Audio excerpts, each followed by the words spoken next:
హైడ్రా తరహా వ్యవస్థను మరింత విస్తృతపరిచే అవకాశాలున్నాయని తెలంగాణ ముఖ్యమంత్రి రేవంత్ రెడ్డి అన్నారు. హైదరాబాద్లో మీడియాతో రేవంత్ పలు అంశాలపై అభిప్రాయాలు పంచుకున్నారు. హైడ్రా పనితీరుపై అనేక ప్రశంసలు వస్తున్నాయని, ప్రస్తుతానికి హైదరాబాద్ వరకే హైడ్రా పరిమితమైందని, భవిష్యత్తులో ఇది విస్తృతపరిచే అంశాన్ని పరిశీలిస్తున్నామని తెలంగాణ ముఖ్యమంత్రి రేవంత్ రెడ్డి తెలిపారు. ఎఫ్టీఎల్ బఫర్ జోన్ పరిధిలో ఉన్న కట్టడాలను కూల్చివేసి పార్కులు, నాలాల కబ్జాలపై చర్యలు తీసుకోవడం హైడ్రా మొదటి ప్రాధాన్యమని రేవంత్ తెలిపారు.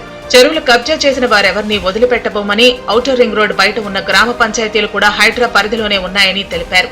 జంట జలాశయాలను పరిరక్షించడమే తన బాధ్యత అని, ఎఫ్టీఎల్ బఫర్ జోన్ లో తన కుటుంబ సభ్యులు, బంధువులు ఉంటే వివరాలు ఇవ్వాలని, వాటిలో అక్రమ కట్టడాలు ఉంటే తానే దగ్గరుండి కూల్చివేస్తానని రేవంత్ ప్రకటించారు. ఫామ్ హౌస్ ను లీజ్ తీసుకున్న విషయం ఎన్నికల అఫిడవిట్ లో కేటీఆర్ చూపించారో లేదో అని రేవంత్ అన్నారు. ఒకవేళ చూపించకపోతే కేటీఆర్ న్యాయ విచారణ ఎదుర్కోవాల్సి ఉంటుందన్నారు. ఒకవేళ స్నేహితుడే ఈ ఫామ్ హౌస్ ను బఫర్ జోన్ లో కడితే నిబంధనలు ఉల్లంఘించిన ప్రాపర్టీని కేటీఆర్ ఎలా తీసుకుంటారని రేవంత్ ప్రశ్నించారు.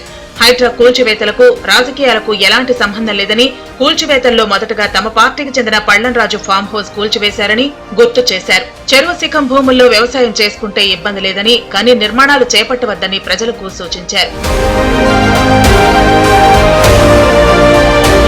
రైతు రుణమాఫీపై సైతం రేవంత్ రెడ్డి స్పందించారు. 2 లక్షలపై రుణం తీసుకున్న వారు ఆపై మొత్తానికి కడితే రుణమాఫీ అయిపోతుందని తెలిపారు. రుణమాఫీ కోసం నిధులు కూడా విడుదల చేశామని గుర్తు చేశారు.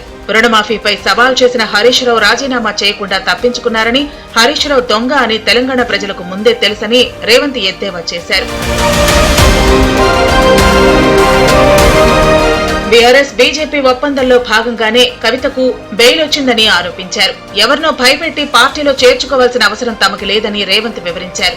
తమ ప్రభుత్వానికి పూర్తి మెజార్టీ ఉందని, ప్రభుత్వ విధానాలు నచ్చి పార్టీలోకి వస్తే చేర్చుకుంటామని తెలిపారు.